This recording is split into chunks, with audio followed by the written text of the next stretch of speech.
Elizabeth II died at 96 years old.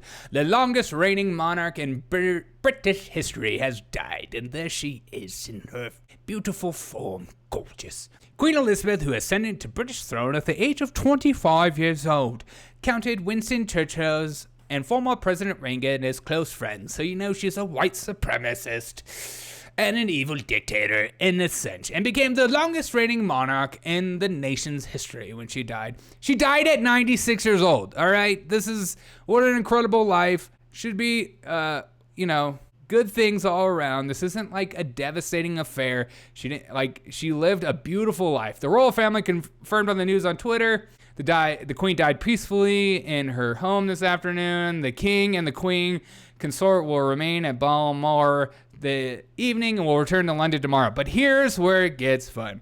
The Queen taught me how to drink. That's why that broad could drink me under. Dude, I bet she could. Look at her. You know she could put down some. I mean, Winston Churchill had nothing on her. People always talk about, yeah, have you seen Winston Churchill's drinking schedule? The way he woke up, he drank, and then he drank and took a nap, and then he took a drink, and then he took another drink, and then he took a drink, and then he went to bed, and then he woke up and took another. This broad could put it down. But I saw this today. This made me laugh so hard. Okay, this isn't funny. You shouldn't be laughing. Here's the Queen walking up to Kobe Bryant in heaven. Many on the left would like to say otherwise, but I'm going to say heaven. This is the Queen walking up to Kobe.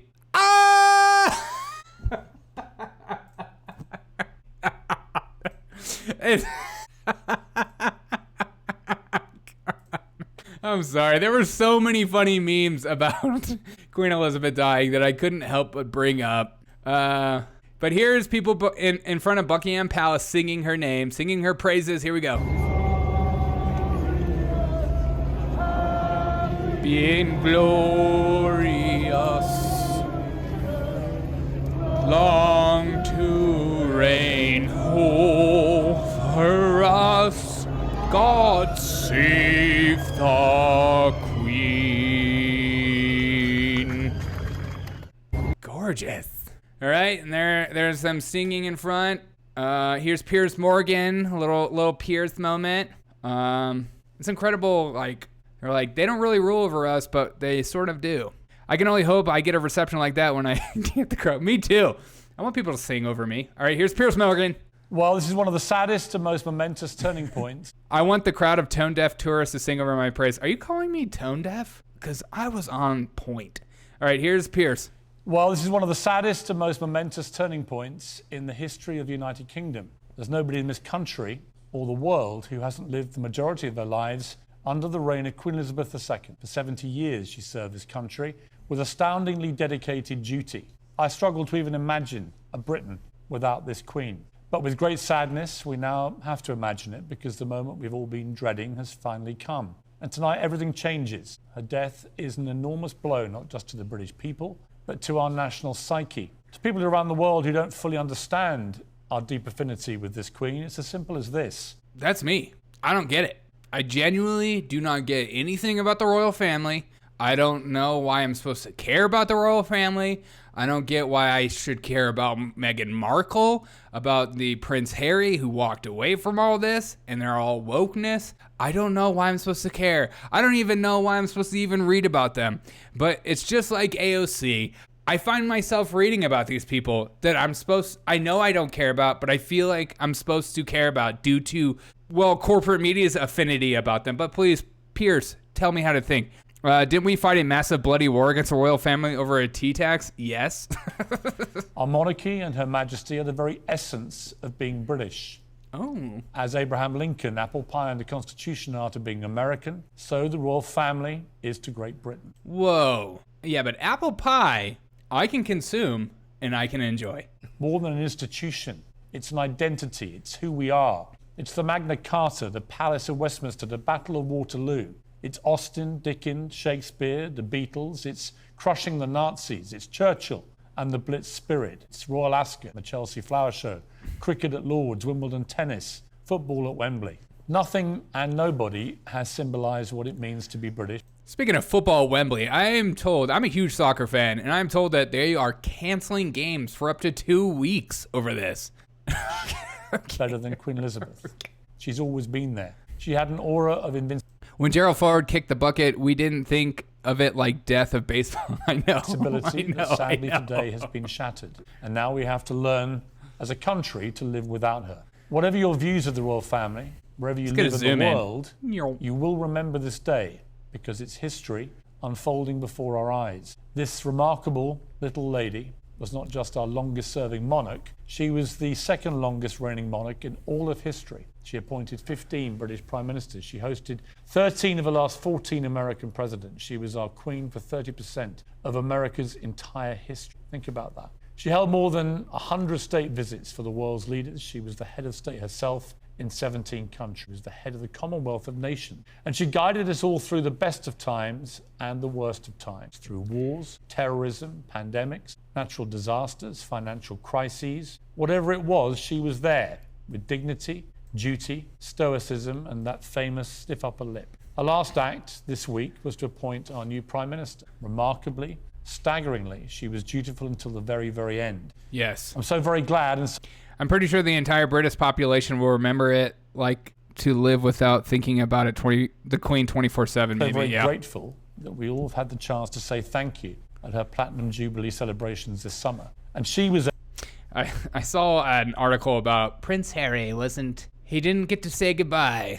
Well, that's what happens when you're woke. See just how much she meant to us. Elizabeth II demonstrated the very best of our British values in her leadership. She represented those values to the world. She was our greatest export, our greatest leader, the greatest of Britain. When Her Majesty the Queen died this afternoon in Balmoral, a little piece of all of us here in Britain died with her. Oh, not according to the left, because let's get into what they think. Have they no shame? Woke liberals writing for the New York Times, New York Magazine, The Atlantic waste no time attacking the colonizer Queen mere hours after her death, age 96. Isn't that the left for you? Hey, you died? Well, we're going to start talking crap about you. Now is the time. Now that everyone's talking about that and everyone's eyes are focused on the Queen right now and looking up things about the Queen, now is my time to shine. Now is my time to really go in. And you just love to see it, don't you? I mean, here's a perfect example. I mean, this guy knows history, and B, is somebody you should listen to. The death of Queen Elizabeth has been celebrated by some opinion writers with some promising dance on her grave. The 70-year-old reign as devastating. Here's some of the best things from today. Lizzie out. Let's get loud. God, you love the left, don't you? The Queen has officially been deleted from her earthly plane. I'm not going to get in front, but my feelings before, during, and after the announcement that her health was deteriorating has been pretty consistent. If he dies, he dies. You might read that as callous or lacking decorum. Yes, I would read that as callous and lacking decorum, because anybody with a brain would say so. I like a good laugh, but this isn't a laugh. This is being malicious, and that's different. But the left doesn't know the difference. They don't know what comedy is anymore. I don't know if you've watched SNL or late night TV, but it sucks. And I want you to know that I see you. I feel you. You're right. But I also want you to know, here we go, that I'm not here for one single African ounce of decorum when it comes to this lady dying, okay? I don't care. For 96 years, the colonizer has been sucking up to the Earth's resources. She represented an empire that's committed mass violence and brought multiple flavors of atrocity to the world. Like, you're not just gonna see me shedding tears of her, not even a single thought or thing, you know? They're devoid of humor. I know they are. They really are. Here's another one. Let's make sure y'all read Dinner Party. God, so dumb. Lamo, what do you mean? I'm about to be as respectful and sweet as always. And then, here's another prime leftist. Doesn't she look fun? Don't you just look at her and go, I want to invite you to a dinner party with me. And then you know what you'd walk in and be like, this music is very offensive. Can you turn it down? As we just go down. Oh, and Jamil was one of my favorite. Is there an empire that's never committed any atrocities in other group? No, there isn't. And America is one of the best countries ever created for that reason, but no one likes to talk about that. Journalists are Jamil Hill. Jamil Hill is like She's one of the greatest leftist grifters. I put her behind, who's that CRT guy? God, what is his name? He's blanking on me. He's got long hair. He charges like $10,000 per speech. I am blanking on his name. Whatever. He's a loser. Journalists are tasked with putting legacies into full context. Yeah, my name's Jamil Hill. I'm a journalist. Remember me on ESPN? So it's entirely appropriate to examine the Queen and her role in the devastating impact of continued colonialism. Just like right as she died, they just put this out. Real question for the now is the appropriate time to talk about negative impact of colonialism crowd. When is it appropriate to talk about the negative impact of colonialism? Boom! Slam dunk! These people are just so ridiculous. Here's another perfect example. Hi, do you want to come to a party with me? No? Okay, I don't want you to come either because you look like you'd be a problem at the party. Here's Ebony Elizabeth Thomas. At this moment, the thought of Diana and Meghan are keeping my eyes completely dry. God, these people are the worst. I'm surprised. I tend to weep even for personal enemies and structural oppressors. And the U.S. media, entertainment, and education has gilded her, but yeah. Telling the colonized how they should feel about their colonizers' health and wellness is like telling my people that we ought to worship the Confederacy. What's his face? Respect the dead. When we're all writing these tweets in English. How'd that happen? We just chose this language. It's 13 o'clock, preferably in the month of September, when the best time of the year to talk about colonial. Exactly. These people are the worst. All right, here we go. Another one. I can't imagine what my Irish grandparents would be feeling. God, I'm Irish too, and I don't care. But yeah, I do hate them. What they did to the Irish. Worship Confederacy. That's the thing. Yeah.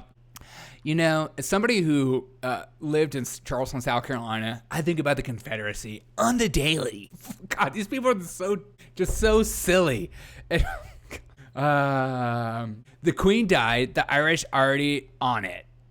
Okay, I'm not going to watch that video. All right. Okay, here we go. Another one. I heard the chief monarch of a thriving, raping, genocidal empire is finally dying. May her pain be excruciating. Oh my God. Okay, these people are like so evil that it's if you're not laughing, you're like, what is wrong with you? Who wants to hang out with any of these people? Seriously, who would invite any of these people to a party? Is it true that South Carolinians offer burnt sacrifices, General Nathan Bedford Force? Yes, every day. And we hate Sherman. If anyone expects me to express anything but disdain for the monarch who supervised a government that sponsored the genocide that massacred and displaced half my family, and the consequences of which those alive today are still trying to overcome. You can keep wishing upon a star. You know who this kind of reminds me of, though? There's somebody who I'm thinking of right now that this kind of reminds me of. It's me. It's me. All right. It's just so silly. I just can't. I call Nancy Pelosi a see you next Tuesday almost a daily basis. Yeah, I know. I'm not as nearly as hateful as Ujuyu. I mean, it's hard to even like mock this because of just how insane it is. I mean, she seriously is insane. I mean, that comment right there is so ridiculous that she makes the Queen out to be this evil person who the Queen is like right here, right where my heart is, right here. Makes her to be like this evil person that should be ended. Wait, what was that she said? Sorry. May her pain be excruciating. God, jeez. you know, you don't have to go in. These people are obsessed with taking any of your worst qualities and maximizing it to be your only quality so that they have an entire narrative to tear down about your personality, who you are, and who you represent. And that's what they're obsessed with. That's what they're so obsessed with, taking things apart, breaking things down, and ruining people's lives, that they will say and do whatever it takes. That's why I laugh whenever I see Biden talking about how hateful and they're a threat to the democracy, people in the MAGA crowd. It's such a joke compared to people on the left. These people have no morals, and they will say and do whatever it takes as long as it ruins your life, period. Change my mind. I mean, it's just so insane what comes out of these people's mouth. Ugh.